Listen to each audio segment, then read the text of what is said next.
शुक्रबार बस्दैछ। पार्टी विभाजनको संघारमा पुगेको नेकपामा यो सचिवालय बैठकले विभाजनलाई टार्न सक्ला, यो खतरा टार्न सक्ला या नसक्ला यो त पछि समयले नै देखाउला। यद्यपि शीर्ष नेताहरू र अन्य प्रभावशाली नेताहरू अहिले विभिन्न गुटगत छलफलमा व्यस्त रहेका छन्, गृह कार्यमा व्यस्त रहेका छन्। कसले कसलाई कति गलाउन सक्छ, कति सहमतिमा ल्याउन सक्छ, को हावी हुन सक्छ, सायद यसको गृह कार्य नेकपाभित्र भइरहेको होला। सचिवालय बैठकले कति टुङ्गो लगाउला अथवा नलगाउला त्यो भने हेर्न नै बाँकी रहेको छ।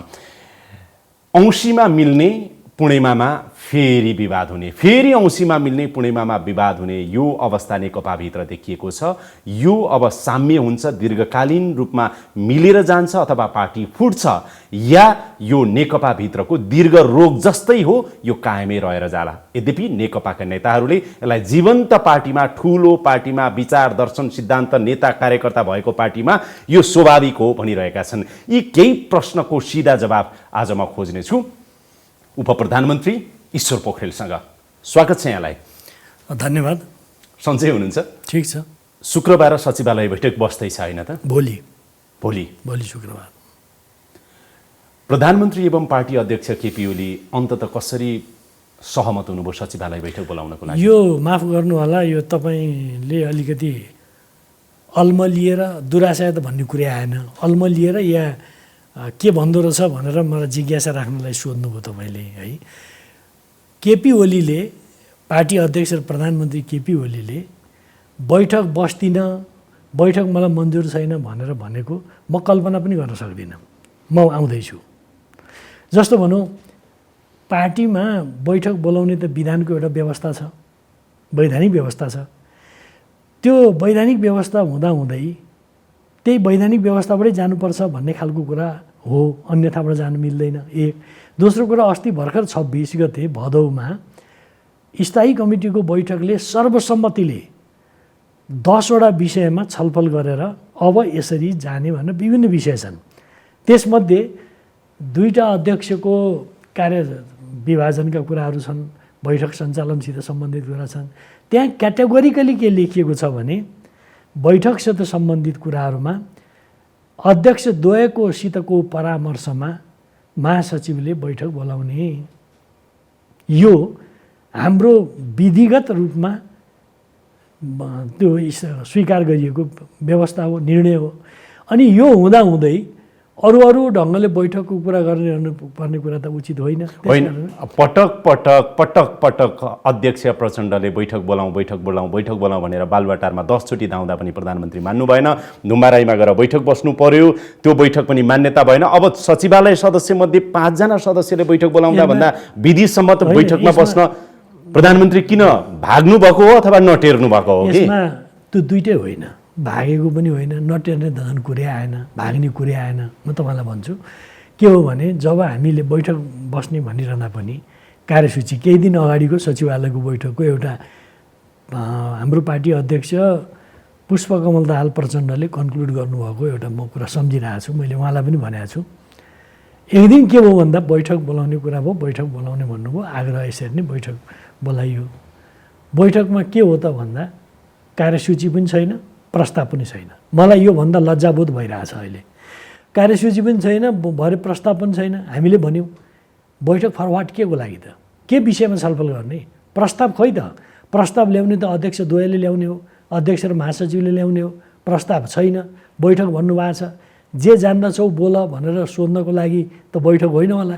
यो त भएपछि उहाँले कन्क्लुड गर्दै के भन्नुभएको छ भने वास्तवमा बैठक बोलाउनुभन्दा पहिले गर्नुपर्ने कतिपय कुरामा ध्यान दिनुपर्छ, हामीले अलिकति ध्यान पुर्याउन सकेनछौँ। अब नेक्स्ट बैठक व्यवस्थित ढङ्गले प्रस्ताव तयार गरेर हामी बस्छौँ भनी। तर तपाईँले यसो भनिराख्दाखेरि अघिल्लो हप्ता तपाईँ बसेकै कुर्सीमा नारायण काजी श्रेष्ठ प्रकाश मेरो साथमा यही हट सिटमा बोल्दै हुनुहुन्थ्यो कि बकाइदा हामीले कोभिड-19 को सन्दर्भमा समीक्षा गरौँ, पार्टीको पछिल्ला नियुक्तिहरूको, सरकारको नियुक्तिको सन्दर्भमा समीक्षा गरौँ, सरकारका काम कारबाहीको बारेमा समीक्षा गरौँ भनेर चाहिँ प्रस्ताव प्रधानमन्त्रीकामा लग्यौँ। पटक चाहिँ नि 1 नम्बर अध्यक्ष केपी ओलीकोमा लाँदाखेरि पनि सुनवाई भएन, बेवास्ता भयो।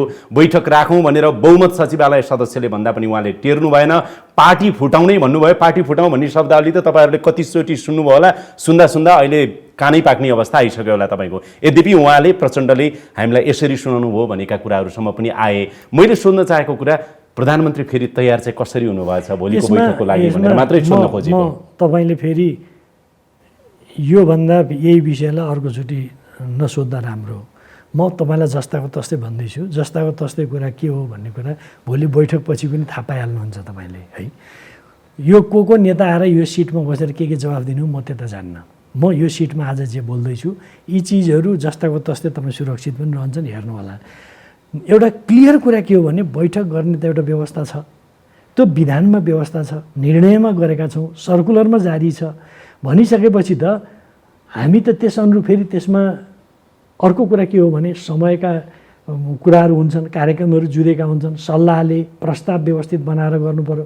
बिना प्रस्ताव बैठक बोलाएर त त्यो हुँडलो मात्रै अहिले प्रस्ताव आएकोले बैठक बस्न लागेको हो। अब के त भन्दा जुन अहिले केही विषयहरू भनेका छन् त्यस सम्बन्धमा दुईजना अध्यक्षको बिचमा सल्लाह परामर्श भएर भोलि 4 बजे बैठक बसिन्छ। प्रस्तावहरू के छ त भन्न मिल्छ होला नि त? होइन, प्रस्ताव त्यहाँ बैठकमा प्रस्तुत गर्ने प्रस्ताव बैठकमा प्रस्तुत हुन्छन्। ती प्रस्तुत हुने प्रस्तावहरूको बारेमा तपाईँले थाहा पाइहाल्नु। भनेको प्रस्तावकै कारण, प्रस्ताव कङ्क्रिट प्रस्ताव भनौँ न, नआएको कारण केपी ओली मानिराख्नु भएको थिएन। अहिले केही प्रस्तावहरू औपचारिक रूपमा आए जसको कारणले प्रधानमन्त्री एवं पार्टी अध्यक्ष सचिवालय बैठक राख्न तयार हुनुभयो। बिल्कुल त्यही हो। अर्को कुरा यसमा तपाईँ के जोड्नुहोस् भने म जोड्न चाहन्छु भने बैठकको लागि के हुनु पर्यो भने के विषयमा बैठक गर्ने, ती विषयप्रति हाम्रो दृष्टिकोण के हो, भरसक हामी सहमतिका साथ जाने भनेका छौँ। सहमतिमा प्रस्ताव बन्नु पर्यो। अनि कसैलाई लाग्यो बैठक भन्ने बित्तिकै बैठक त हुँदैन। बैठकसित त समयको कुरा, कार्यक्रमको कुरा, औचित्यको कुरा हुन्छ। अब सुन्नुहोस्, म भन्दैछु, तपाईँले जुन भन्नुभयो 5-5 जना उहाँहरूले लेखेर दिनुभएको छ, त्यसबारेमा लिखित दिएको सन्दर्भमा प्रधानमन्त्रीजीले नै लिखित रूपमै सबै सचिवालयका सदस्यहरूलाई बैठक सम्बन्धमा आफ्नो पोजिसन औपचारिक ढङ्गले जानकारी गराउनु भएको होइन। अर्का कार्यकारी अध्यक्ष प्रचण्डले बुझाएको अल्टिमेटम सहितको त्यो 5 जना सचिवालय सदस्यहरूको मागलाई तपाईँहरूले नजरअन्दाज गर्न मिल्छ त? नजरअन्दाज गर्ने कुरै भएन। समय आएन भन्न मिल्छ त? त्यस्तो कुरै होइन। तपाईँले यो शब्द करेक्सन गर्नुपर्छ। कुन करेक्सन भन्दैछु? करेक्सन के हो भने नजरअन्दाज गर्नु, नजरअन्दाज होइन, नजरअन्दाज हुँदै होइन, गर्ने कुरै होइन। अल्टिमेटम किन दिनु पर्यो त? त्यही त बुझाएको छैन। हामी बैठकमा बुझौँला नि। किन दिनु पर्यो अल्टिमेटम भन्नुहोस् त? त्यो व्यवस्था होइन त? यसमा व्यवस्था होइन। कुरो के हो भने त्यो अल्टिमेटम के हो भन्ने खालको कुरा के रहेछ भने त बैठकमा हामी बुझौँला नि त। बैठकमा हामी योभन्दा अनौपचारिक बैठक तपाईँहरूको अहिले पनि मलाई स्पष्ट गर्नु होला, तपाईँले पक्कै पनि गुट उपगुटका तपाईँका पक्षका उता पक्षका यति धेरै बैठक आज आजदेखि भोलि बिहानसम्म पनि कति चलिरहेका छन् तपाईँहरूका, यसमा सबै अभ्यासहरू त तपाईँहरूको भइ नै रह्यो होला नि। के कस्तो कसरी गर्ने, फेस गर्ने भन्ने कुरा यस्तो हो नि। के फेस गर्ने, कसरी फेस गर्ने, कुनै त्यो वेल प्रिपेयर्ड भएर जानुपर्ने, वारमा जानुपर्ने जस्तो स्थिति नै होइन। त्योभन्दा भयानक हो कि जस्तो लाग्छ कहिलेकाहीँ तपाईँहरूको क्रियाकलाप हेर्दा। के तपाईँहरूलाई त्यस्तो लाग्ला म सरी भन्छु। तपाईँहरूलाई हाम्रो गतिविधिलाई कारणले त्यस्तो पर्दो, तर त्यस्तो होइन। यो म तपाईँलाई जानकारी गराउँछु। होइन, तर तपाईँहरूकै नेताले बेला बेलामा सामाजिक सञ्जालमा, मास मिडियामा जे जस्ता खालका अभिव्यक्ति दिनुहुन्छ, व्यवहार गर्नुहुन्छ, स्वयं प्रधानमन्त्री केपी ओलीदेखि अर्का अध्यक्ष पुष्पकमल दाहाल प्रचण्डदेखि सचिवालयका सदस्यहरूको तपाईँहरूका अभिव्यक्तिले त स्वाभाविक तपाईँले के बोल्नुहुन्छ त्यो बुझ्ने नै हो हामीले त। यसमा ठिक छ, त्यो देख्दा कतिपय तपाईँलाई त्यस्तो इम्प्रेसन परेको होला। तर म के भन्दैछु भने बैठकको विषयमा पनि फेरि यसमा तपाईँलाई म क्लियर कुरा भन्न चाहन्छु। बैठकको विषयमा कुनै गलबद्धी होइन। एक, बैठकको लागि होइन, बैठक निश्चित एजेन्डालाई एड्रेस गर्न। जस्तो तपाईँलाई भन्नुहोस्, हामीले लामो समय लगाएर स्थायी कमिटीको बैठक तपाईँ हुनु बिचबिचमा स्थगन गर्दै असार 10 देखि भदौ 26 गतेसम्म म भन्दैछु। त हामीले त्यत्रो लामो समय लगाएर बैठक गऱ्यौँ। बैठकपछि सर्वसम्मतिले निर्णय गऱ्यौँ। मैले अनफर्चुनेटली त्यो लेखेँ। म मलाई पनि केही जानकारी छ, तपाईँलाई पनि छ, म कपी नै दिन्थेँ। हामीले सर्वसम्मतिले निर्णय गऱ्यौँ, विभिन्न विषयमा निर्णय गरेका छौँ सर्वसम्मतिले। भदौ 26 अस्ति हो। त्यसपछि कतिपय कुराहरू छन् भने पनि पार्टी अध्यक्ष प्रधानमन्त्रीसित कुरा गर्न सकिन्छ। बैठकको कुरा केही साथीहरूले भन्नुभएको ठिक छ नि, बैठकहरू कसैले भन्नुहुन्छ केन्द्रीय कमिटी नै बोलाउँ, यस्तो बेला छ केन्द्रीय कमिटी 450 भन्दा बेसीको कसरी बोलाउन सकिन्छ। स्थायी कमिटी बस्नुभन्दा पहिले सचिवालयलाई नै अथराइज गरेको छ त्यो स्थायी कमिटीको बैठकले सचिवालयको बैठक बसेर यी निर्णय गर्ने। जस्तो भनौँ 15 दिनभित्र पार्टी एकतासित सम्बन्धित बाँकी काम टुङ्ग्याउने भनेको छ त्यो स्थायी कमिटीको बैठकले हो। अनि त्यो चाहिँ पार्टी काममा मूलतः केन्द्रित हुनुपर्ने, कार्यकारी अध्यक्षले मूलतः लिड रोल लिनुपर्ने, त्यो विषयमा कुनै वर्कआउट कुनै प्रस्ताव नहुने बित्तिकै बैठक बसेर मात्र के कुरा गर्ने, यो समस्या परेको। त्यस कारणले आज भोलि के को लागि त भन्दा फेरि सल्लाह परामर्शले नै बैठक बस्ने, बैठकमा छलफल विभिन्न विषयमा। तपाईँको मनबाट मैले यदि बोलेको बुझेको गलत छैन भने मलाई करेक्सन गर्नु होला। यो बैठक पनि आवश्यकता थिएन, औचित्य थिएन। हामीले चाहिँ स्थायी कमिटीको चाहिँ असार 10 देखि भदौ 26 सम्मको चाहिँ नि त्यत्रो स्थायी कमिटीले एउटा निर्णय गरेकै थियौँ भन्ने कुराहरू आशय कतै न कतै सुरुदेखि तपाईँ त्यो झल्काइराख्नु भएको छ। तर कार्यकारी अध्यक्ष प्रचण्ड लगायतका अरू नेताहरूले बैठकको माग त यत्तिकै गरेका होइनन् होला नि त, यत्तिकै गरेका त होइनन् होला नि त। यत्तिकै गर्नुभएको हो भनेर कसले भन्यो? त्यस्तो कुरा होइन कि। म जे कुरामा जोड दिन चाहँदैछु, बैठकको लागि बैठक हुँदैन। एक, तपाईँले सुन्नुहोस्, बैठक भनेको निश्चित विषयमा हुन्छ। दोस्रो कुरा यो त्यो विषयमा व्यवस्थित ढङ्गको प्रस्तावसहित हुन्छ, होइन त? तब पो बैठक हुन्छ। त्यत्रो स्थायी कमिटीको बैठकले गरेका निर्णयहरू कार्यान्वयन गर्न नै प्रधानमन्त्री एवं पार्टी अध्यक्ष केपी ओली तयार हुनु भएन, मान्नु भएन, पार्टीको नीति निर्देशन सरकारले मानेन भन्ने चाहिँ नि अध्यक्ष प्रचण्ड लगायतको आरोप छ नि त। त्यो त तपाईँलाई पनि थाहा छ। यसमा तपाईँ स्थायी कमिटीको निर्णय मान्नु भएन तपाईँहरूले। त्यो गलत कुरा हो। तपाईँ कसरी गलत हो भन्नुहोस् त? अहिले भन्नुहोस् न, मन्त्रीहरूको नियुक्तिदेखि लिएर अब त्यो बारम्बार दोहोऱ्याएर नभनौँ, तपाईँको राजदूतको नियुक्तिसम्म, कर्णाली प्रदेशको कुरादेखि 2 नम्बर प्रदेशसम्म यो पछिल्ला तपाईँहरूको गतिविधि हेर्दा एक्लै केपी ओली हिँड्न लागेको जस्तो त देख्नुभयो नि त उहाँहरूले। तपाईँलाई म भन्दैछु, प्लिज। तपाईँले सोधिसक्नुभयो, फेरि यो विषयमा दोहोऱ्याएर नसोध्नु होला। म के भन्न चाहन्छु भने, जस्तो भनौँ स्थायी कमिटीको बैठकले सङ्घीय सरकार मन्त्रीमण्डल पुनर्गठन गर्न सक्छ, प्रदेशका सरकारहरू हेरफेर गर्न सक्छ, र यो चिज सचिवालयमा सर्वसम्मतिले त्यसपछि बसेको सचिवालयको बैठकले सर्वसम्मतिले निर्णय के गर्यो भने मन्त्रीमण्डल पुनर्गठन गर्ने भनिरहँदा सचिवालयका सदस्य साथीहरूसित सुझाव लिने एक। दोस्रो कुरा, कार्यकारी अध्यक्षसित प्रधानमन्त्रीले परामर्श गर्ने र पुनर्गठन गर्ने, यो निर्णय सर्वसम्मतिले भयो।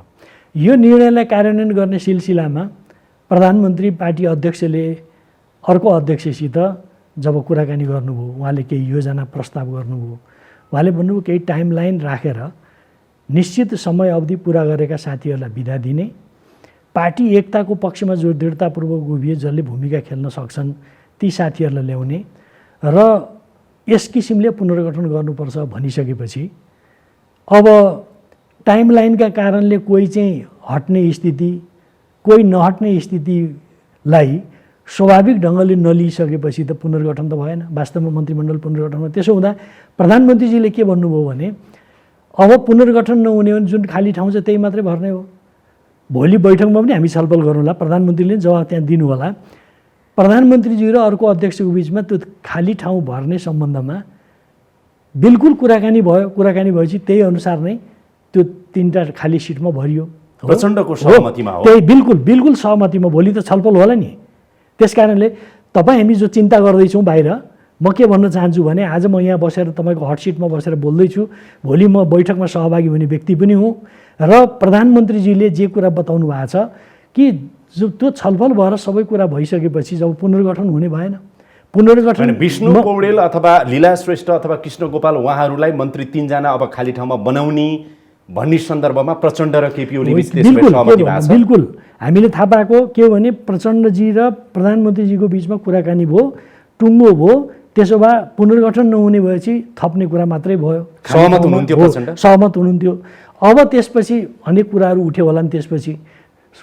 अनि अर्को जहाँसम्म राजदूत नियुक्तिको कुरा छ, तपाईँलाई एउटा जानकारीको लागि, अमेरिकाको राजदूत डाक्टर युवराज खतिवडा भन्ने प्रस्ताव गर्ने नै पुष्पकमल दाहाल प्रचण्ड हो प्रधानमन्त्रीसित। के भन्दै हुनुहुन्छ तपाईँ? म यो जे भन्दैछु फेरि रिपिट गरौँ? पर्दैन। पर्दैन। त म के यो कर्णालीमा चाहिँ दुईटा लेटर हेडमा दुईटा अध्यक्षले किन त्यस्तो परिपत्र गयो त? त्यसो भए त्यो म भन्दैछु नि त, तपाईँले सिलसिलावार तपाईँले अघि सिरिजमा सोध्नुभयो, फेरि त्यही रिपिट नगर्नु न। म भन्दै कर्णालीको जहाँसम्म मन्त्रीमण्डलको कुरा भने, पुनर्गठनको कुरा वास्तवमा पुनर्गठन गर्न खोजिएको थियो, पुनर्गठन भएन। किनभने अहिले पुनर्गठन गर्ने कुरामा तत्पर हुनु भएन अर्को अध्यक्ष। त्यसो भए खाली ठाउँ मात्रै भर्ने भयो, खाली ठाउँ भर्ने भन्दा त्यो भयो एक। दोस्रो कुरा, राजदूत नियुक्तिको बारेमा त मैले एउटा दृष्टान्त दिएँ, यो हो कि होइन भन्ने कुरा त भोलि पनि हामी त्यहाँ बैठकमै पनि सुनौला, तपाईँलाई जानकारीको लागि मैले भने। जहाँसम्म कर्णालीको कुरा छ, कर्णालीको विषयमा जुन एउटा समस्या सिर्जना भयो, साथीहरूले पार्टी एकताको कुरालाई ख्याल गरेर जुन त्यहाँको साथीहरूले काम गर्नुभयो त्यो अनुचित थियो। यद्यपि त्यहाँको संसदीय दलको ऐनमा, नियममा उहाँहरूले गर्न पाउने अधिकार सुरक्षित छ त्यो, तर पनि पार्टी एकताको ब्रोडर इन्ट्रेस्टलाई हेरेर त्यसो गर्नु उचित हुँदैन थियो एक। यो कुरालाई जब दुवै अध्यक्षले त्यो समस्या आइसकेपछि सँगै बसेर संयुक्त हस्ताक्षरमा बोलाउनु भयो, संयुक्त हस्ताक्षरमा यो यो यो नेता आउनुहोस् भनेर बोलाउनु भयो, कर्णालीको साथीहरू आउनु पनि भयो। आइसकेपछि योजना के थियो भने दुवै अध्यक्षसित सँगै बसेर कुराकानी गर्ने, त्यस्तो भएन। छुट्टा छुट्टै यताका र उताका एक्ज्याक्ट म भन्दैछु। खुमलटार र बालुटार प्रधानमन्त्रीले भन्नुभयो सँगै बसेर कुरा गर्ने कुरा थियो, होइन ठिक छ तपाईँ त्यताको साथीहरूसित कुरा गर्नुहोस्, म उताको साथीहरूसित पनि कुरा गर्छु, छासमिस गरेरै गरौँ भनेर त्यो खालको कुरा भएपछि प्रधानमन्त्री अलिक अनकम्फर्टेबल हुनुभयो। के हो यो? फेरि आक्रमक त प्रधानमन्त्री नै बन्नु भएको थियो अविश्वासको प्रस्तावको सन्दर्भमा। म फेरि तपाईँ मलाई भन्न दिनुहोस् न, जब त्यो कुरा भइसकेपछि अनि निर्णय सुनाउने बेलामा प्रचण्ड कमलको प्रस्ताव के आयो भने, ठिक छ हामीले कुरा गऱ्यौँ, दुईजना हामी नेता बसेर, दुईजना अध्यक्ष बसेर समाधान के गर्ने भन्ने खालको कुरा गरिसकेपछि यो साथीहरूले अनुचित गर्नुभयो। अब जुन प्रमुख सचेतक छन्, ती प्रमुख सचेतक जसले हस्ताक्षर गरेका छैनन्, जो यो अभियानमा लागेनन्, ती प्रमुख सचेतकलाई जो मुख्यमन्त्रीले हटाउनु भएको छ संसदीय दलको नेताको हिसाबले विथड्र गर्नु पर्यो एक। दोस्रो कुरा, अविश्वासको प्रस्ताव जो दर्ता भएको छ त्यो फिर्ता लिनु पर्यो दोस्रो कुरा। तेस्रो कुरा, बाँकी कुरा के गर्ने भन्ने कुरा त्यहीँको पार्टी कमिटी, त्यहीँको संसदीय दल बसेर टुङ्गो लाउने भनेर तीनवटा विषयमा निष्कर्ष भयो। यो चिज दुवै अध्यक्षले एकै ठाउँमा बसेर भन्ने भन्दाखेरि त्यो कुरा भएन। संयुक्त ढङ्गले पठाउँ भन्ने कुरा नभइसकेपछि प्रधानमन्त्रीजीसित त्यो संयुक्त ढङ्गले भएको कुराकानीको आधारमा प्रधानमन्त्रीजीले एक किसिमले पठाइदिनु भयो। उहाँ प्रधानमन्त्री संसदीय दलको नेता भएको नाताले पठाउनु भयो। वास्तवमा दुर्भाग्य भन्छु मैले, अर्को अध्यक्षको तर्फबाट अर्को चिठी गयो। जे भए पनि यो किन गयो त भन्नुहोस्? त्यही त, किन यत्रो समझदारी भएको रहेछ प्रचण्डले किन त्यसो गर्नुभयो त? यही चिज किन गर्नुभयो त्यो त हामीले सोध्नै बाँकी छ। किन गर्नुभयो तपाईँलाई सोधेर त तपाईँ उत्तर दिन सक्नुहुन्न, हामी सोध्छौँ किन गर्नुभयो। अनि बालुवाटारको भेटमा त बरु पार्टी फुटाउँ भनेर प्रधानमन्त्रीले भन्नुभएछ, त्यहाँसम्मको अभिव्यक्ति त कसरी आयो? यसमा तपाईँहरू बाहिरका कुराहरूको आधारमा जुन तपाईँहरूलाई एउटा धारणा बन्दैछ, म साँचो बताइदिन्छु। भएछ कुरा कहाँबाट भन्दाखेरि, प्रदीपजी जानुभयो पुष्पकमल दाहाल प्रचण्डजीसित कुराकानी गर्ने सिलसिलामा। यस्तै कुराकानी गर्दै गइसकेपछि साह्रै धेरै कचमच भयो भने, यस्तो कचमच भयो भने त बरु यो कचमच गर्नुभन्दा त सल्लाहले नै अलग हुने यस्तो पनि त हुन्छ होला भनेर हल्का फुल्का ढङ्गले नै भन्नुभएछ। भोलिपल्ट पुष्पकमल दाहाल प्रचण्ड र केपी ओलीसँगै बस्दा छलफल गर्दै जाँदाखेरि हिजो प्रदीप गेवालीजीले पनि यस्तो भन्नुहुन्थ्यो। अनि साँच्चै त्यहाँ अलि हल्कै ढङ्गले त्यसो हुँदा त वास्तवमा बरु यो सधैँभरि कचकच गरिरहनु भन्दा त सल्लाहले नै, परामर्शले नै अलग भयो नि भन्ने खालको कुरा गरेको। त्यही चिज बाहिर भनियो, ककलले भन्यो, अहिले म नाम लिन्न। त्यो चिज बाहिर भनिसकेपछि बाहिर त एउटा रोचक ढङ्गले होइन सबै आइहाल्यो नि। प्रधानमन्त्रीले बरु पार्टी फुटाउँ भनेर स्वयं अर्को अध्यक्ष प्रचण्ड भन्दै हुनुहुन्छ, मलाई पनि बाहिर आएको हल्ला हो कि यो साँच्चै हो प्रचण्डले तपाईँलाई भनेको भन्दाखेरि अघिल्लो हप्ता नारायण काजी श्रेष्ठले पार्टी फुटाउँ भन्नुभयो, प्रधानमन्त्रीले यस्तै ब्रिफिङ चाहिँ गर्नुभयो अध्यक्षले भनेर उहाँले भन्नुहुन्थ्यो कि यसले त मनमुटाव त धेरै भएछ नि त। सोधिसक्नुभयो तपाईँले? हजुर, मनमुटाव त धेरै रहेछ नि त। तपाईँले जे सुन्नुभयो तपाईँले धारणा बनाउनु स्वाभाविक हो कि कुरो म भन्दैछु। मसित तपाईँले सोधिरहँदा म तपाईँसित जस्ताको तस्तै कुरा भन्दैछु, नलुकाइकन भन्दैछु। यो चिज तपाईँले सुन्नु पर्यो र यसको भेरिफाई गर्नु पर्यो। म तपाईँलाई त्यो आग्रहको साथ कुरा भन्दैछु। कुरो के हो भने त्यसरी प्रारम्भ भयो। भोलिपल्ट भेटघाट हुँदा यो प्रसङ्ग पनि चल्यो। चल्दाखेरि प्रधानमन्त्रीले पनि सही थापेर हो त नि वास्तवमा यो धेरै गलबद्दी गाँड कोराकोर गर्ने भन्दा त बरु सल्लाहले भन्ने खालको कुरा थियो। पछि दुईटा अध्यक्षमध्ये कसैले ब्रिफिङ गर्नुभयो, म अहिले नाम लिन्न, तर म बैठकमा हामी सोध्नेवाला छौँ दुईटा यो चिज कसरी बाहिर भनियो, के भनेर भनियो। अनि के नारायण काजी श्रेष्ठले भन्नुभयो नि तपाईँले, ब्रिफिङ गर्नुभयो, उहाँहरूलाई ब्रिफिङ भयो। फेरि उहाँको त यहाँ पार्टीको विधानमा व्यवस्था गरिएको छ सहमतिका साथ जाने, त्यो सहमतिको प्रारम्भ चाहिँ दुईटा अध्यक्षको बिचको सहमतिबाट यो फाउन्डेसनको रूपमा अगाडि बढ्छ, प्रस्ताव बन्छ, कमिटीमा जान्छ, छलफल हुन्छ, निर्णय हुन्छ भन्ने त्यसको स्टेपिङ बनाइएको छ। अनि यहाँ छलफल हुन्छ, तर अन्तै समीकरण अन्तर्गत सल्लाह हुन्छ र पोजिसन लिएर आइसकेपछि त वातावरण त बिग्रिने भयो नि। त्यस कारणले मेरो भनाइ के हो भने नारायण काजीले जे भन्नुभयो त्यहाँ ब्रिफिङ गर्नुभयो, ब्रिफिङ पारै उहाँले भन्नुभएको होला, तर यो चाहिँ त्यस प्रसङ्गमा त्यस हिसाबले उठेको कुरालाई जसरी बाहिर आयो यो दुर्भाग्यपूर्ण छ। तपाईहरूको मङ्सिर 4 को गत वर्षको मङ्सिर 4 को एउटा सहमति भयो, प्रधानमन्त्री र पार्टी अध्यक्ष दुवै 5 वर्षसम्म केपी ओली रहने, पार्टीको चाहिँ कार्यकारी अध्यक्ष प्रचण्ड रहने। त्यसैलाई थप अनुमोदन गर्दै तपाईँहरूले अस्तिको चाहिँ स्थायी कमिटी बैठक भदौ 26 गतेको बैठकबाट त्यसलाई अझ तपाईँले चाहिँ निखारता दिनुभयो। अब त पार्टी मिल्यो भन्दै गर्दाखेरि यो 8-9 महिना हेर्दाखेरि सर तपाईहरूको तमासा हेर्दैखेरि नै, पार्टीभित्रको किचलो हेर्दैखेरि नै, पार्टीभित्रको चाहिँ विभिन्न चाहिँ मोर्चाबन्दी हेर्दै विभिन्न खालका अभिव्यक्ति सुन्दैखेरि नेपाली जनताहरूलाई पनि दिक्क लागिसक्यो होला कि? यस पछाडिको वास्तवमा दिक्क लाग्ने कुरै तपाईँले ठिकै भन्नुभयो।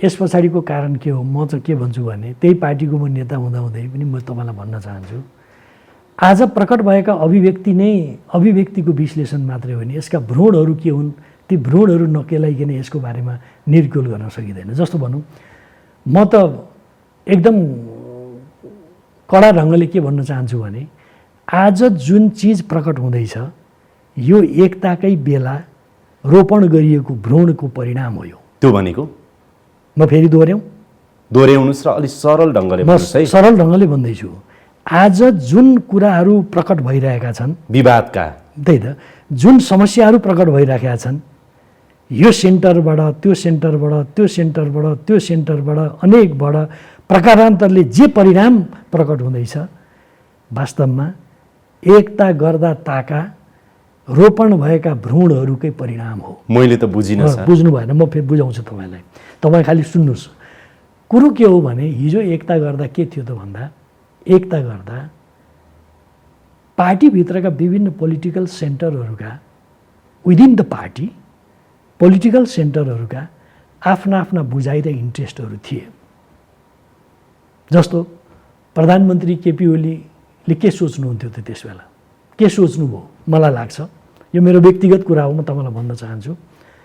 उहाँ के ठान्नुहुन्थ्यो सायद भने एकचोटि बहुमतको प्रधानमन्त्री हुन पा देश कसरी चलाउने, देश र जनताको हितमा कसरी काम गर्ने म देखाइदिन्छु, म त्यो चाहिँ प्रदर्शन गर्छु, म त्यो सामर्थ्य राख्छु भन्ने उहाँको उत्कट चाहना थियो।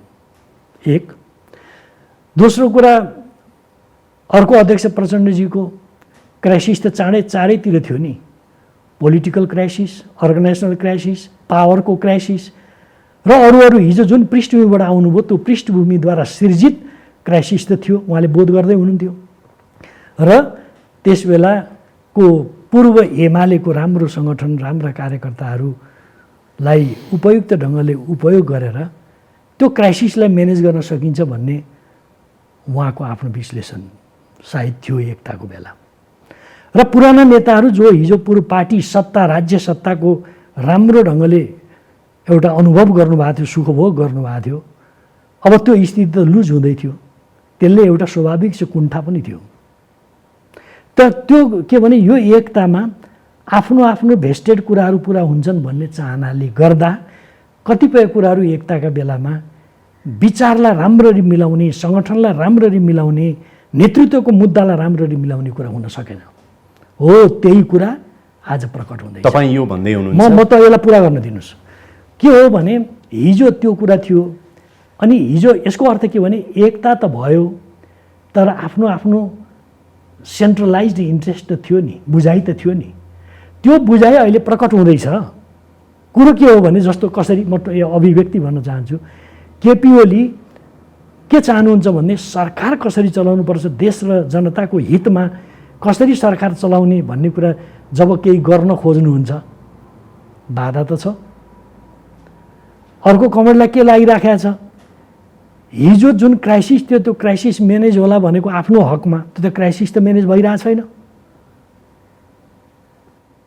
क्राइसिस त म्यानेज भइरहेको छैन। यसलाई बिट मार्न दिनुहोस्। कुरो के हो भने अब के हो त भन्दा आज सगबगाएको के हो त भन्दा सरकारलाई बनाउने चलाउने सम्बन्धमा जति कुराहरू उठ्छन् अन्तर्विरोध त प्रकट भएको छ। यो कहाँबाट क्यारी अन भएको त भन्दा हिजो एकता गर्दा ताकाको त्यो भ्रूण तपाईँले भन्नुभयो नि, मैले तपाईँले भनेको कुरालाई कसरी बुझेँ भनेदेखि व्यक्ति शक्ति र चाहिँ नि आर्जन केन्द्रित चाहिँ नि एकता त्यहाँबाट सुरु भयो। चाहे प्रधानमन्त्री केपी ओलीको महत्त्वाकांक्षा एउटा 2/3 बहुमत प्राप्त शक्तिशाली प्रधानमन्त्री म हुनु, तपाईँले भन्ने शब्दावली देश र जनता बन्नुहोस् त तपाईँलाई स्वतन्त्रता छ।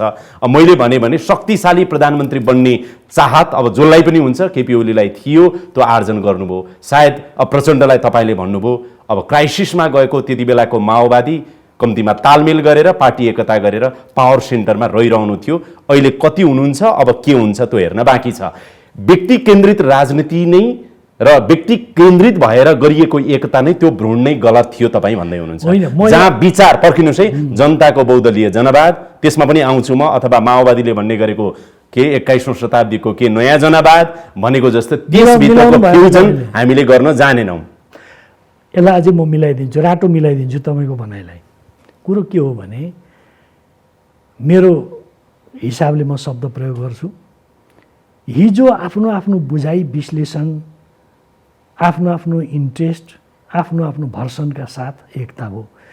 तर त्यो एकतामा मैले भनिहालेँ जे चिजहरू राटो रहेको थियो नि त्यही राटो प्रकट हुँदैछ। जस्तो भनौँ त्यो राटो अहिले के छ, जस्तो भनौँ न केपी ओली हिजोको सोच अनुसार जब सरकार बनाउने चलाउने मन्त्रीमण्डल पुनर्गठन गर्ने योग्यताको आधारमा आफ्नो जवाबदेहितामा, जब मुलुकको कार्यकारी प्रमुख हो भने आफ्नो जवाबदेहितामा अगाडि बढ्न चाहनुहुन्छ, यो न्यूमा त्यो न्यूमा त्यो न्यूमा त प्रब्लम त आएको छ। प्रब्लम आएको छ, 3 वर्षसम्म परिणाम पनि आएको छैन। जे होस् अब फेरि आएको छैन, त्यो पनि रियलाइज गरौँ न भन्दैछु।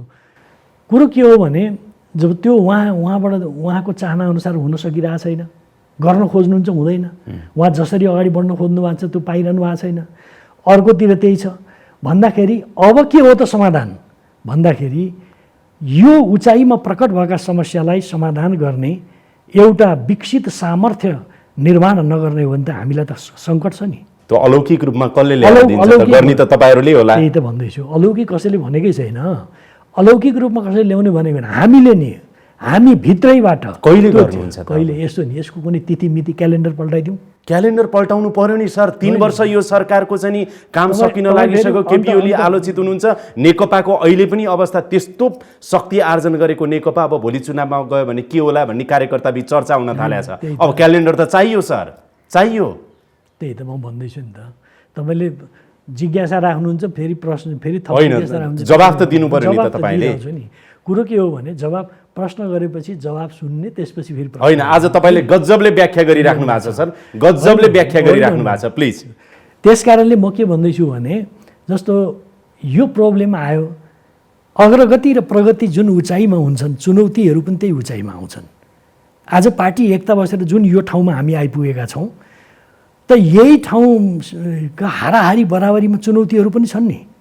त त्यो चुनौतीलाई सामना गर्नको लागि अब हामी यो नेपाल कम्युनिस्ट पार्टीको पङ्क्तिसित एउटा गम्भीर यक्ष प्रश्न छ। चुनौती के छ भने त्यसलाई सामना गर्ने सामर्थ्य अब आर्जन गर्छन् कि गर्दैनन्।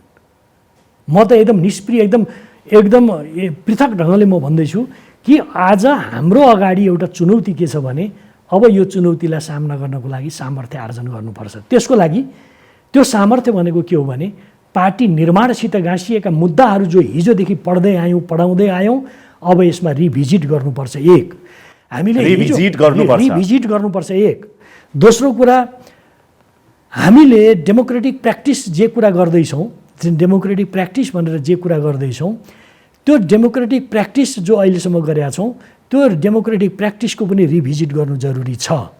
तेस्रो कुरा के हो भन्दा जब यो तरिकाले कम्युनिस्ट पार्टी जनताको मतबाट शान्तिपूर्ण प्रतिस्पर्धाबाट कम्युनिस्ट पार्टी शासन सत्तामा पुग्यो, त यस्तो कम्युनिस्ट पार्टी शासन सत्तामा पुगेपछि पार्टी र सरकारको अन्तर्सम्बन्ध के हो?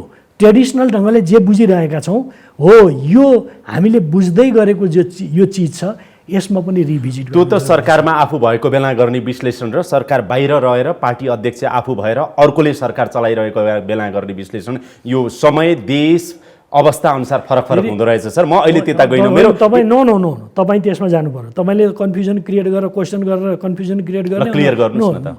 म के भन्न चाहन्छु भने हाम्रो देशमा पार्टीले सरकार चलाउने हो अथवा प्रधानमन्त्री इन्डिपेन्डेन्ट हुन्छ सरकार चलाउन? फेरि त्यस्तो कुरा होइन। म के भन्दैछु भने, माफ गर्नु होला, म सरकारमा मन्त्री भएर मात्रै बोलिरहेको छैन। म के बुझ्दैछु भने हाम्रो आन्दोलनले आज जुन प्रश्नहरू जुन चुनौतीहरूको सामना गर्नुपर्दैछ यसलाई वस्तुनिष्ठ भएर भिजुअलाइज गर्नुपर्छ।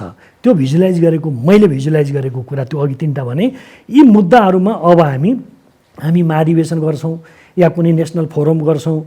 त्यो फोरममा अब हाम्रो यो नेपाल कम्युनिस्ट पार्टीको पङ्क्तिले यी विषयमा घनीभूत छलफल गरेर एउटा उचाइबाट निष्कर्षमा पुगेन भने हामी अगाडि बढ्न सक्दैनौँ। म एउटा सिधा प्रश्न सोधौँ सर, तपाईँ सिधा जवाफ दिनुहुन्छ, मनको जवाफ दिनुहोस् है। म मनकै जवाफ दिँदैछु। तत्कालीन नेकपा माओवादीसँग तत्कालीन नेकपा एमालेको एकता जुन छ, त्यो एकता नाम कम्युनिस्ट पार्टी एउटै भए पनि एक हिसाबले अप्राकृतिक जस्तो एकता थियो, त्यो महसुस तपाईँलाई हुन्छ? होइन, अप्राकृतिक थिएन। मेरो सूत्रीकरण के हो भने, एकता जरुरी थियो। किन जरुरी थियो भने त्यो राष्ट्रको आवश्यकता थियो। एउटा प्रो पिपुल फोर्स, प्रोग्रेसिभ पार्टीले एकदम पोलिटिकल स्टेबिलिटीको लागि स्ट्रङ हुनु जरुरी थियो, एक। दोस्रो कुरा जनताको चाहना थियो, कम्युनिस्टहरू नफुटुन्, मिलुन्, कार्यकर्ताको पनि चाहना थियो। यो तिनवटा कारणले एकता जरुरी थियो। तर यो जरुरी काम पुरा गरिरहँदा मैले भनिहालेँ, तर तपाईँहरूको मन सर पर्खिनुहोस् न, मलाई होइन, धेरै व्याख्यामा तपाईँहरूको मनै मिलिसकेको थिएन, तपाईँहरूको विचारै मिलिसकेको थिएन। तपाईँले अघि भनेको जस्तो प्रधान केपी ओलीको महत्वाकांक्षा र प्रचण्डको चाहिँ सेफ साइडमा रहने हिसाबले मात्रै पार्टी एक भयो भन्ने चाहिँ भ्रूणै गलत थियो जुन भन्नुभयो नि, त्यो हो भनेर सोधेको। तपाईँले नै प्रश्न गर्ने, तपाईँले नै उत्तर दिने भए दिनुहोस्। म स्पष्ट हुन चाहेको हो नि, स्पष्ट हुन चाहँदा एकचोटि सोध्ने बित्तिकै स्पष्ट हुनु म गरिहाल्छु नि। तपाईँ फेरि त्यसमा किन घाना? स्पष्ट त हुनु पर्यो नि। म के भन्दैछु भने पार्टी एकता जरुरी थियो। जरुरी किन थियो भने जनताको चाहना थियो, कार्यकर्ताको चाहना थियो, राष्ट्रिय आवश्यकता थियो। हो, त्यो माओवादीसँगै जरुरी थियो। दोस्रो कुरा के हो भने यो जरुरी काम पुरा गरिरहँदा कतिपय परिपक्व ढङ्गले गर्नुपर्ने कुराहरू छुटे। त्यो छुटेका कुरा के हुन् भन्दा विचारका प्रश्नहरूलाई टुङ्ग्याउने कुरा, सङ्गठनका प्रश्नहरूलाई टुङ्ग्याउने कुरा, नेतृत्वको प्रश्नलाई टुङ्ग्याउने कुरा हामीले त्यसमा अलि अपरिपक्वता देखायौँ, परिपक्व ढङ्गले सम्पन्न गरेनौँ। मलाई आज त्यो लाग्दैछ। एक यो दोस्रो कुरा। तेस्रो कुरा, अब जे हुनु एकता त भयो। एकतालाई अगाडि बढाउनको लागि अब हामीले जुन बिन्दुमा पुगेका छौँ त्यसलाई सकारात्मक ढङ्गले अगाडि बढाउनको लागि एकता गर्दा ताका जे आधार निर्माण गरेका छौँ त्यो आधारमा टेकेर अगाडि बढ्नुपर्छ। त्यो आधार भनेको के हो भने महाधिवेशन नगरुन्जेलसम्म सहमतिका साथ जाने। यो अहिले मैले पवित्र भावना व्यक्त गरेको होइन, यो हामीले त्यसबेला एग्रिड गरेको, एकता गर्दा ताका एग्रिड गरेको कुरा, जुन कुरा अन्तरिम विधान, जुन कुरा पार्टीका निर्णयहरू संस्थागत ढङ्गले गरिएर अपानी अन्तर्पार्टी निर्देशनबाट जारी गरिएका कुरा हुन्। म के भन्दैछु भने त्यसमा सहमतिका साथ जाने। सहमतिको प्रारम्भ म भन्दैछु है, सहमतिको प्रारम्भ कसरी हुन्छ? सहमतिको कुरा कसरी हुन्छ त भन्दा दुईटा अध्यक्षको बिचको सहमति, त्यो सहमति भनेको प्रश्न के अरे एजेन्डामा सहमति, प्रस्तावमा सहमति, त्यही त म भन्दैछु। त्यो सहमति चाहिँ कमिटीमा लगेर छलफल हुनसक्छ, संशोधन हुन्छ, तर प्रोसिडिङ चाहिँ त्यो हो भनेर हामीले एग्री गरेका छौँ। मसँग केही अरू महत्त्वपूर्ण प्रश्न भएकोले धेरै व्याख्या धेरै व्याख्या कुरा होइन, यो जुन उठान गर्नुभयो धेरै महत्त्वपूर्ण कुरा थियो। त्यसकारणले म यसमा जोड दिन खोजेको कुरा के हो भने अब त्यो चिजलाई हामीले त्यही चिजमा उभिएर एकता गर्दा ताकाका आधारमा उभिएर अगाडि बढेर यसलाई निष्कर्षमा पुर्याउन सकिन्छ। अनि मेरो त सामान्य प्रश्न थियो सर, यो मनै नमिलेको बेलामा, विचारै नमिलेको बेलामा, अनि सशस्त्र युद्ध ताकाको चाहिँ नि त्यो मलाई अहिले पनि याद छ। सायद तपाईँहरूले त भोग्नु नै भयो कि माओवादी र त्यति बेलाको एमाले बिचको चाहिँ गोली हानाहानको अवस्था, विशेष गरेर एकले अर्कालाई चाहिँ नि प्रहार गर्ने कुराहरू त्यो देखिराख्दाखेरि त्यो बेला भइसकेको थिएन कि अप्राकृतिक नै अहिले ठान्नुहुन्छ र कि त्यसको उपज प्रधानमन्त्रीले अस्ति ख्यालमै भए पनि अब यो अति भयो, बरु छुट्यौँ, दिक्क लागेर अब छुट्यौँ न त, स्वाभाविक रूपमा क्या त्यो सम्बन्ध विच्छेद हुन्छ नि श्रीमान र श्रीमतीको भने जस्तो आयो कि? अनि ईश्वर पोखरेललाई पनि होइन अप्राकृतिक नै भएछ कि क्या हो एकता जस्तो लाग्यो कि भनेर मात्रै सिधा सोधेको मैले। सिधा सोद्धा तपाईँले जुन भन्नुभयो लामो, म चाहिँ तपाईँभन्दा छोटोमा भन्छु। ल त के हो भने मैले भने एकता जरुरी थियो, 3टा कारणले बताएँ हो, तर त्यो जरुरी काम पुरा गरिरहँदा जसरी परिपक्वता साथ गर्नुपर्थ्यो केही कुराहरू त्यहाँ चाहिँ कमजोरी भए, त्यही कमजोरी कारण अहिले प्रकट हुँदैछ हो। अब के गर्ने त भन्दाखेरि अब यो कमजोरी छ भनेर रोइलो गरेर त हुँदैन, यही बिन्दुमा उभिएर अगाडि बढ्नुपर्छ। अगाडि बढ्नको लागि मैले 2टा कुरा भन्छु। एकता गर्दा ताकाका जे आधार हामीले स्वीकार गरेका थियौँ त्यो आधारमा उभिएर अगाडि बढ्नुपर्छ एक। दोस्रो कुरा चाहिँ के हो भने यो बिन्दुमा आइसक्दा जो मुद्दाहरू देखा परेका छन्, मैले अघि 3टा कुरा भने, त्यो 3टा कुरा भनेको पार्टी निर्माण, अब यो चेन्जिङ कन्टेक्स्टमा पार्टी निर्माण, कम्युनिस्ट पार्टीको निर्माण कसरी हुने हो, हिजोदेखिको ट्रेडिसनल एउटा स्कुलिङबाट जुन आएको छ, अब कम्युनिस्ट पार्टीको निर्माण कसरी गर्ने, यो विषयमा नयाँ ढङ्गले बहस छलफल गर्नुपर्छ एक। दोस्रो कुरा के हो भने पार्टी र सरकारको बिचको अन्तर सम्बन्ध जे बुझ्दैछौँ, जे बुझाउँदैछौँ, जे बुझ्दै आएका छौँ त्यसबाट हुन सक्दैन। अब नयाँ ढङ्गले पार्टी र सरकारको बिचको सम्बन्ध भनेको के हो भन्ने खालको कुरामा जानुपर्नेछ। तेस्रो कुरा भनेको democratic practice within the party, democratic practice कसरी गर्ने भन्ने विषयमा अब नयाँ ढङ्गले बहस छलफल गर्नुपर्छ। तब मात्रै, तब लास्ट सेन्टेन्स, तब मात्रै हामी पार्टीलाई नयाँ उचाइमा पुर्याउन सक्छौँ। आम नेता कार्यकर्ता अथवा सर्वसाधारणको नि चिन्ता र चासो छ, नेकपा फुट्छ या फुट्दैन? फुट्दैन। कन्फर्म हो? कन्फर्म फुट्दैन। नेकपालाई कसैले फुटाउन खोज्यो भने त्यो सम्भव छैन, हामी फुट्न दिन्नौँ। यो एकताबद्ध भएर जान्छ। अहिले देखा परेका चुनौतीहरूलाई सामना गर्दै त्यसलाई म्यानेज गर्दै हामी अगाडि बढ्छौँ। यो जनताको बहुदलीय जनवादको सन्दर्भमा तपाईँ प्रधानमन्त्री स्वयं 1 नम्बर प्रदेशका नेता कार्यकर्ताहरू बिचमा चाहिँ नि केही दिन अगाडि जुन जुम मार्फत जे सेयरिङ भयो नि, त्यसले के एउटा चाहिँ नि नेकपा वृत्तमा पनि र आम सर्वसाधारण हामी जस्ता सर्वसाधारणमा नि चासो के आयो भनेदेखि अब केपी ओली, ईश्वर पोखरेल लगायतको चाहिँ नि समूह अब नेकपाभित्रको एउटा संस्थापन पक्ष अब नेकपा एमाले बिउताउन लागिरहेको छ। कहाँसम्म आयो भने प्रदीप नेपाललाई चाहिँ कता कता अध्यक्ष बनाएर संरक्षक बनेर अब पार्टी फुट्यो भने पनि तयारी अवस्था रहनु भन्ने खालको चाहिँ प्रधानमन्त्री केपी ओलीको छ भनेको जस्तो आयो। त्यो तपाईँले पनि सुन्नुभयो होला, के हो आज क्लियर गरिदिनुहोस् न। तपाईँ पनि हुनुहुन्थ्यो क्यारे त्यो जुम मिटिङमा त मुख्य नै व्यक्ति जबजको। अब भनौँ म प्लिज बिचरा तपाईँहरू बिचरा हामी त बिचरा नै हो सर। सुन्नु न, फेरि सुने पो त बिचरा नै हो। सुन्नु न, मैले बिचरा किन भने तपाईँहरूलाई अरू कुराले होइन, यस्ता जुन हावादारी कुराहरू आउँछन् नि, त्यो हावादारी कुराले कसरी भ्रम पार्छ भन्ने कुरा फेरि पर्खनुहोस् तपाईँ। जस्तो भनौँ प्रदीप नेपाललाई गएर चाहिँ यस्तो भने भन्ने जुन आयो कुनै उसमा होइन, उहाँले खण्डन गरिसक्नु भयो। यद्यपि मैले हल्लाको कुरा मात्रै गरेँ। मैले भने यही भनेको त, तपाईँ जस्तो एउटा यत्रो महत्त्वपूर्ण जिम्मेवारी पुरा गर्दै गरेको सञ्चारकर्मी साथी यस्तो कुरामा आधारित भएर क्वेसन गर्दाखेरि मैले भन्न खोजेँ के त्यो अब यी कुराहरू जुन जुम मिटिङको कुरा तर यो गम्भीर छ है सर कुरा, प्रश्न चाहिँ गम्भीर छ। फेरि अब बुझेँ के, अब फेरि सोध्नुहोस् छैन भन्नुहोस्।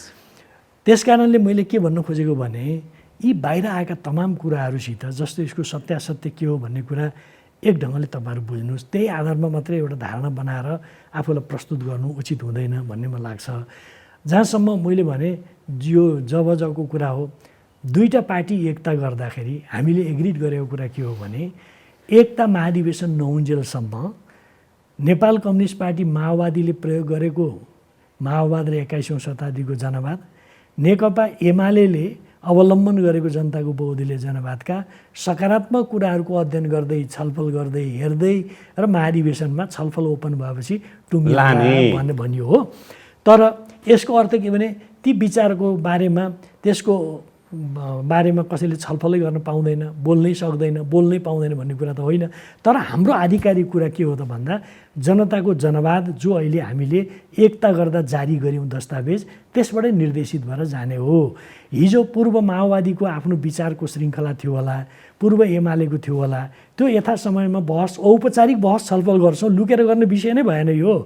जहाँसम्म जुम मिटिङको कुरा छ, विभिन्न ठाउँमा अहिले त भेटघाट हुने ठुल्ठुलो ग्यादरिङ हुने कुरा त्यति सम्भव नहुने हुनाले अनेक फोरमहरूमा जुम मिटिङ हुन्छन्, अनेक साथीहरू जम्मा हुनुहुन्छ, छलफल हुन्छन्, त्यसमा कुराहरू हुन्छन्। त्यसमा कुनै जबजबाला मात्र यसलाई त तपाईँले हल्ला भन्दै अलिकति मलाई बिचरा त भन्नुभयो, तर यसभित्र धेरै गम्भीर सायद छ विषयवस्तु छ, सोच्नुपर्ने कुराहरू छ भन्ने त तपाईँलाई नै लाग्छ। किनभने जब अघि नै तपाईँले भन्नुभयो नेकपा एमाले र माओवादी बीच एकता भइराख्दाखेरि जनताको बहुदलीय जनवाद अथवा माओवादीको जनवाद भनौँ न, माओवादीवालाको चाहिँ उहाँहरूको 21औं शताब्दीको जनवाद बीचको विषय जब महाधिवेशनमै लान्छौँ भन्ने कुरा चाहिँ यो त बहुत महत्त्वपूर्ण कुरा हो नि त, होइन? यही बिचमा तपाईँले के गर्नु, पार्टी फुट हुने हल्ला चलिराख्दाखेरि तपाईँको पूर्वका चाहिँ नि नेता कार्यकर्ताहरूसँग ईश्वर पोखरेल अनि त्यस जो चाहिँ जनताको बहुदलीय जनवादको चाहिँ अहिले यस्तो अडान लिइराख्नु भएको छ, कहिलेकाहीँ तपाईँ चाहिँ केपी ओली भन्दा बढी अडान लिने नेताको रूपमा त्यसमा देखिनुहुन्छ। हेर्नुहोस् है, फेरि अनि यो बेलामा तपाईँ चाहिँ नि अब प्रशिक्षण जस्तो सेयरिङ जस्तो गरिराख्नु भएको छ, अनि माधव नेपाललाई पनि जनताको बहुदलीय जनवादको सन्दर्भमा के हो भन्ने जस्तो भएपछि त र 2-3 घन्टासम्म केपी ओलीले माधव नेपालसँग भेटघाट गर्दै गरेपछि त फेरि विचारबाटै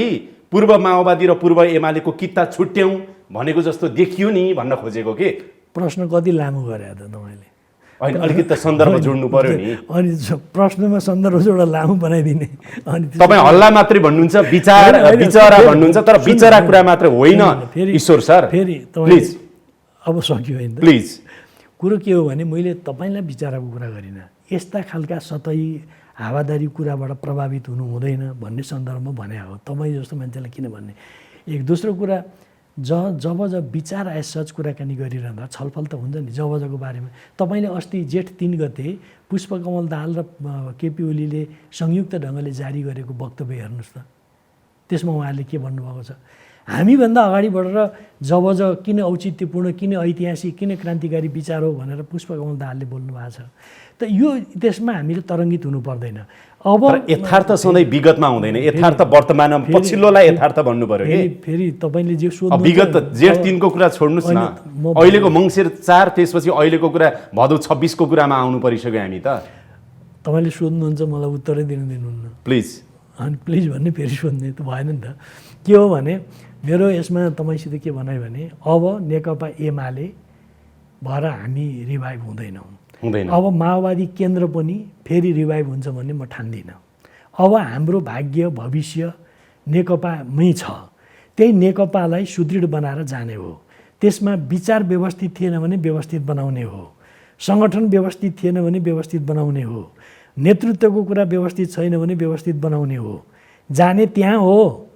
अब यसो जाने अब महाधिवेशनमा हो, चैतमा प्रस्तावित महाधिवेशनमा जानुहुन्छ, जाँदै हुनुहुन्छ? सिधा सोधेको म यो कुराको यो उत्तरको सिरिज सक्दैछु। कुरो के हो भने अब नो मोर माओवी Centre, no more UML, a new communist party CPN, त्यति मात्रै हो। अब जहाँसम्म महाधिवेशन, तपाईँले एकदम ठिक भन्नुभयो, अब महाधिवेशनबाट त्यो राष्ट्रिय मञ्चबाट हामी विचारको फैसला गर्छौँ, विधिको फैसला गर्छौँ, नेतृत्वको फैसला गर्छौँ। अब क्लियर भयो? महाधिवेशन हुन्छ है। मैले आजको दिन तपाईँलाई यो कार्यक्रम रेकर्ड कार्तिक महिनामा गरिरहेको छु। तपाईँ नेकपाको एउटा प्रभावशाली नेता हुनुहुन्छ, उपप्रधानमन्त्री हुनुहुन्छ। 27 गते हो आज तपाईँ र म कुरा गरिरहेको दिन, कार्तिक 27 गते कुरा गरिरहेको छु। इफ एन्ड बट केही नराखिकन भन्नुहोस् त ईश्वर पोखरेल सर, महाधिवेशन नेकपाको हुन्छ नि है चैतमा? मेरो स्थायी कमिटीको बैठकले, मेरो केन्द्रीय कमिटीको बैठक माघमा सम्पन्न भएको केन्द्रीय कमिटीको बैठकले, स्थायी अस्ति भर्खर सम्पन्न भएको तपाईँले असार 10 देखि भदौ 26 सम्म भन्नुभयो त्यति लामो अवधिमा सम्पन्न भएको बैठकले सर्वसम्मतिले महाधिवेशन गर्ने कुरा गरेका छ। अस्ति त्यसपछि भएको सचिवालयको बैठकले अब त्यो महाधिवेशन सम्पन्न गर्नको लागि कामहरूलाई सूत्रीकृत गरेको छ। त्यसको टाइम बाउन्ड वर्किङ क्यालेन्डर बनाउनु पर्छ भनेर त्यहाँ प्रस्ताव गरेको छ। यद्यपि केन्द्रीय कमिटी बैठक बस्न सकेको छैन कोभिडको बहानामा। फेरि तपाईँ अन्त जानुभयो। केन्द्रीय कमिटी त अस्ति माघमा बस्यो, माघमा बसेर त्यसले बैठक महाधिवेशन गर्ने निर्णय गर्यो, त्यसले गर्ने त्यति नै हो। यो मितिमा गर्ने भन्यो, त्यसलाई मेटरलाइज गर्यो स्थायी कमिटीको बैठकले। त्यही स्थायी कमिटीको बैठकमा आएको निर्णयमा आधारित भएर सचिवालयले त्यसको गर्नुपर्ने कामहरूलाई सूत्रीकृत गर्यो।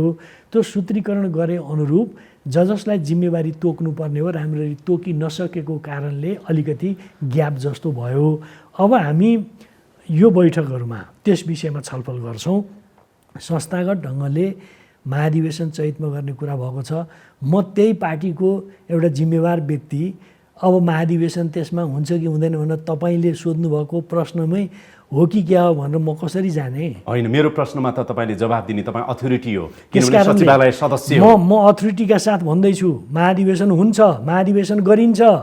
प्रधानमन्त्रीले भनेको जस्तो अब अर्को पुस्तामा 60+ पुस्तामा भनेर अस्ति एउटा जवाफ दिनुभयो नि, अब नेतृत्व पनि हस्तान्तरण हुँदैछ भनेर बुझ्ने हो कि फेरि पनि, यो चाहिँ सिधा सोधेको, फेरि पनि अध्यक्षको चाहिँ नि प्रतिस्पर्धा सम्भवतः केपी ओली अथवा पुष्पकमल दाहाल प्रचण्ड अथवा माधव कुमार नेपाल बीचमै होला? अब यसमा अब फेरि तपाईँ प्रश्न लामो सोध्नुहुन्छ, उत्तर चाहिँ यो त छोटो सोधेँ मैले प्रश्न। अब के हो भने मलाई भन्नुहुन्छ भने मेरो व्यक्तिगत विचार हो। हिजो पूर्व एमालेमा हुँदा हामीले के व्यवस्था गरेका थियौँ भने 70 वर्षभन्दा लामो अवधि चाहिँ कार्यकारी पदमा बस्नु हुँदैन, हाम्रो विधानको व्यवस्था थियो। लगातार 2 पटकभन्दा बेसी कार्यकारी पदमा बस्नु हुँदैन भनेर व्यवस्था गरेका थियो। एकता गरिरहँदा विधानको, एमालेको विधानमा गरिएको त्यो व्यवस्था हट्यो। म तपाईँको यो कार्यक्रममा एलान गर्न चाहन्छु, म त्यो पक्षमा उभिन्छु। आउने महाधिवेशनमा विधानको फैसला भइरहँदा हामीले अब यो उमेरको कुरा, कार्यकारी जुन पदमा कति पटक भन्ने खालको कुरा, उमेरको कुरा विधानमा व्यवस्था गर्नैपर्छ। नगर्नै हो भने नयाँ पुस्ता अगाडि आउन सक्दैन भन्ने पक्षमा म हुन्छु। मलाई पार्टीको सन्दर्भमा एउटा अन्तिम प्रश्न सोध्छु तपाईँलाई। आगामी चैतमा महाधिवेशन हुन्छ भनेर तपाईँले भन्नुभयो, मलाई बहुत खुसी लागेको छ। नेकपाका धेरै नेता कार्यकर्ता, शुभेच्छुकलाई पनि सायद खुसी लागेको होला। मेरो पार्टीको निर्णय जे छ म त्यही बोल्छु। होइन, त्यो कुराले चाहिँ धेरै कुराको छिनोपानो नेकपा भित्रको अहिलेको अन्तर्द्वन्द्व, सङ्घर्ष, विवाद मिलाउला, त्यो अपेक्षा गरौँ। त्यो महाधिवेशनको मितिसम्म 2टा अध्यक्ष केपी ओली र प्रचण्ड सँगसँगै त्यो महाधिवेशनसम्म चाहिँ हुनुहुन्छ है? हुनुहुन्छ। नभएदेखि वास्तवमा त्यो दुर्भाग्य निम्त्याउने, गम्भीर त्रुटि गर्ने, गल्ती गर्ने त्यो इतिहासमा अब्जसको भागीदार बन्नुहुन्छ भन्ने मलाई लाग्दैन। म जाँदा एउटा सरकारको प्रश्न सोध्छु, जो ईश्वर पोखरेल आज यहीँ आउनु भएकोले, उपप्रधानमन्त्रीज्यू नै आउनु भएकोले तपाईँलाई त्यो चाहिँ सोध्नै पर्छ। मैले अघिल्ला भेटमा सोध्न नपाएको कुरा, तपाईँ रक्षा मन्त्रालय अहिले सम्हाल्नु भएन, तपाईँलाई प्रधानमन्त्री तथा मन्त्री परिषदको कार्यालयको जिम्मेवारी सहित तपाईँले चाहिँ नि अहिले त्यो भूमिकामा हुनुहुन्छ। अनि धेरैले विभिन्न अड्कलबाजी गरे, फेरि विचारा नबन्नु होला, विभिन्न हल्लाहरू आए। ईश्वर पोखरेललाई रक्षा मन्त्रालयबाट चाहिँ नि अहिले जिम्मेवारी त्यता दिएन, यता दिइयो। यो ईश्वर पोखरेलको डिमोसन भएको हो कि ईश्वर पोखरेललाई अझ शक्तिशाली बनाइएको हो? प्रधानमन्त्रीको सारा शक्ति अहिले ईश्वर पोखरेललाई दिएर छाया प्रधानमन्त्रीको रूपमा कार्यकारीको अभ्याससहित ईश्वर पोखरेल झन्डै प्रधानमन्त्री सरह भएर देश चलाइराख्नु भएको छ, अथवा रक्षा मन्त्रालयबाट पनि खुम्चेर एउटा प्रधानमन्त्री कार्यालयमा हुनुहुन्छ? के हो बुझ्न सकिएन भन्ने खालको चाहिँ अलमल भयो। आज सिधा बताइदिनुहोस् न सर, यो चाहिँ विचारा नभनी है? भन्दिनँ, तपाईँले धेरैचोटि भनिसक्नु। कुरो के हो भने नि, यसमा तपाईँलाई एकदम जस्ताको तस्तै बताइन्छु। यो केपी ओली यसपटक प्रधानमन्त्री हुनुहुँदा सुरुकै बेलामा यो अवधारणामा हामीले छलफल गरेका थियौँ। अलिकति राम्ररी छलफल पनि भएन। प्रधानमन्त्री उहाँले नै भन्नु प्रस्तावै पनि राख्नु भएको थियो त्यस बेला। म प्रधानमन्त्रीको हिसाबले सबै कुरा गर्ने सम्भव पनि हुँदैन, भ्याइँदैन। अरू कोही त्यस्तो जिम्मेवार सिनियर मन्त्री चाहिँ त्यहाँ हुनुपर्छ भन्ने थियो। राम्ररी छलफल नभएको हुनाले त्यो त्यत्तिकै टर्यो त्यस बेला। पछि हामी पटक पटक छलफल गरिरहेका थियौँ। यसपटक पनि के कुरा के भएको भने, प्रधानमन्त्री कार्यालयले हेर्नुपर्ने, मन्त्री परिषदमा आएका कतिपय कुराहरू हेर्नुपर्ने धेरै कुराहरू छन्, धेरै महत्त्वपूर्ण विषयहरू छन् त्यहाँ। तर त्यहाँ चाहिँ पोलिटिकल लिडरसिप दिने हिसाबले कसैले रिस्पोन्सिबिलिटी लिनुपर्छ भनिसकेपछि तपाईँलाई फ्रेङ्कली भनौँ, प्रधानमन्त्रीजीले म त अरू नै म रहँदाखेरि अर्कै मन्त्रालय रहने कि या त्यहीमा रहने भन्दा पनि यो बेटर बरु यो चाहिँ हुन्छ। किनभने यो जुन खालले एउटा जिम्मेवारी पुरा गर्नुपर्ने हुन्छ त्यो क्षेत्रलाई हेर्नुपर्ने हुन्छ, जरुरी छ भन्ने हाम्रो बिचमा सल्लाह परामर्श भएरै प्रधानमन्त्रीजीले प्रस्ताव गर्नुभएको। जहाँसम्म यो नयाँ चिज पनि हो हाम्रो सन्दर्भमा भन्नुहुन्छ भने, उही बिना विभागीय सुनिरहेको मान्छेहरूले प्रधानमन्त्रीले प्रधानमन्त्री तथा मन्त्री परिषदको कार्यालय भन्ने बित्तिकै कानुनले प्रधानमन्त्रीजीले गर्ने भनेर किटान गरिएका कामभन्दा बाहेक प्रधानमन्त्री कार्यालयमा रहेका ती सबै कुराहरू हेर्नुपर्ने लाइन मिनिस्टरको रूपमा मैले भूमिका खेल्नुपर्छ। भनेको भूमिका, जिम्मेवारी, प्रभावकारिता सहितको अब त्यो शब्दावली तपाईँ प्रयोग गर्ने अनुमति दिनुहुन्छ दिनुहुन्न, अझ बढी शक्तिशाली भूमिकाका साथ तपाईँ त्यहाँ हुनुहुन्छ भनेर बुझौँ। शक्ति अझ त्यो तपाईँले भन्नुभयो, मैले चाहिँ मेरो आफ्नो कुरा फेरि म दोहोऱ्याउँछु। कुरो के हो भने अब त्यहाँ त्यो ठाउँमा प्रधानमन्त्रीजीले गर्ने भनेर किटान गरिएकै कामहरू छन्, धेरै महत्त्वपूर्ण काम।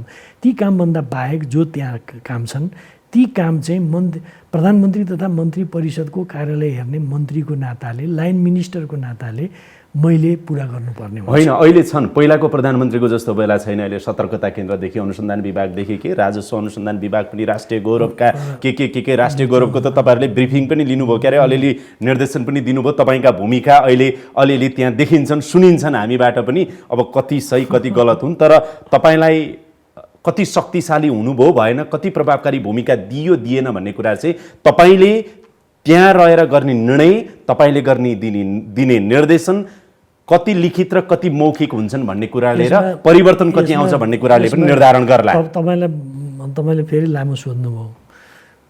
प्रधानमन्त्रीले मन्त्रीमण्डल पुनर्गठन गरिरहँदा, व्यवस्थित गरिरहँदा प्रधानमन्त्री तथा मन्त्री परिषदको कार्यालय हेर्ने भनेर राष्ट्रपति कार्यालयमा पठाएर राष्ट्रपतिज्यूबाट त्यो कुरा जारी भएपछि त्यो एउटा कानुन सम्मतै कुरा हो। एक दोस्रो कुरा, त्यहाँको अर्गनाइजेसनल चार्ट, त्यहाँको टिओआर सबै चिजहरू आफ्नो विधिअनुसार नै हुन्छ नि, त्यसमा हामीले अन्यथा मान्नु परेन। जहाँसम्म कति शक्तिशाली भएँ, तपाईँले जुन भन्नुभयो कति शक्तिशाली भएँ भन्ने कुरा भन्दा पनि मैले पाएको जिम्मेवारी योग्यतापूर्वक पुरा गर्न सक्छु कि सक्दिनँ भन्ने कुरामा म सधैँ चिन्तित हुन्छु। त्यो त समयले देखाउला। म त्यो मैले पाएको जिम्मेवारी कति पुरा गर्न सक्छु कि सक्दिनँ त्यसमा चिन्तित हुन्छु। म शक्तिशाली भएँ कि भएन भनेर हिसाब गर्दिनँ। सचिवालय बैठक पछाडि अन्तिममा जाँदै सोधेको प्रश्न, गिभ एन्ड टेकमा नै तपाईँहरूको यो बैठक टुङ्गिनेछ, सहमति हुनेछ, मन्त्रीमण्डल पुनर्गठनदेखिका लिएर यी लगायतका कुराहरू चाहिँ नि अब प्रचण्ड पक्षबाट पनि आउलान्, यस्तै कुराहरूमा नै यो टुङ्गिँदैछ अब भनेर मैले बुझेँ भने सही हुन्छ कि गलत? तपाईँले अब के बुझ्नुभयो त्यो भन्दा त मैले त्यो अन्यथा बुझिनँ होइन। तर के हो भन्दाखेरि नेताहरूले पार्टीभित्र देखा परेका समस्यालाई समाधान गर्न जिम्मेवारीपूर्वक सोच्नुहुन्छ र यो उचाइमा देखा परेका समस्यालाई समाधान गर्न त्यही अनुसारले सुझबुझपूर्ण ढङ्गले भूमिका खेल्नुहुन्छ भन्ने म विश्वास व्यक्त गर्छु। पार्टी चाहिँ फुट्दैन। पार्टी जुटेको छ, किन फुट्छ? कुन मूर्खले फुटाउँछ पार्टी? ठुला घरको ठुलै चाला अलिअलि हड्याङहुडुङ भएको हुनसक्छ, मान्छेको ध्यान आकर्षण भएको हुनसक्छ, तर यो पार्टीका नेताहरू अनेक फुटका अनुभवहरू, जुटका अनुभवहरू, हारका अनुभवहरू, जितका अनुभवहरू, प्रशंसाका अनुभवहरू, आलोचनाका अनुभवहरू बोकेर आएका नेताहरू छन्। कसरी फुट्छन्? ठुला घरको ठुलै चाला, अरूको लागि धेरै तमासा चाहिँ नबनोस्। उपप्रधानमन्त्रीज्यू, तपाईँ एउटा महत्त्वपूर्ण जिम्मेवार नेता हुनुहुन्छ र दोस्रो तहको एउटा चाहिँ भोलि पार्टी अध्यक्षको दावेदारी सशक्त रूपमा प्रस्तुत गर्ने नेता हुनुहुन्छ। त्यसैले यसको जस अपजसको जिम्मेवारी तपाईँले पनि लिनुपर्ने हुँदा सजग रहनु होला। धेरै धन्यवाद छ। तपाईँको सुझावको लागि धन्यवाद। वास्तवमा तपाईँले एउटा मित्रवत हिसाबले सुझाव दिनुभएको छ। हामीले जहिले पनि योग्यता धेरै थोरै हुनसक्छ, व्यवस्थापकीय कुशलता धेरै थोरै हुनसक्छ, तर इमान थोरै हुन पाउँदैन। मैले त्यही बुझ्छु। जे जिम्मेवारी पाएको छु त्यो जिम्मेवारी योग्यतापूर्वक पुरा गर्ने कोसिस गर्नुपर्छ भन्ने ठान्छु म। धेरै धन्यवाद छ। नमस्कार। नमस्कार।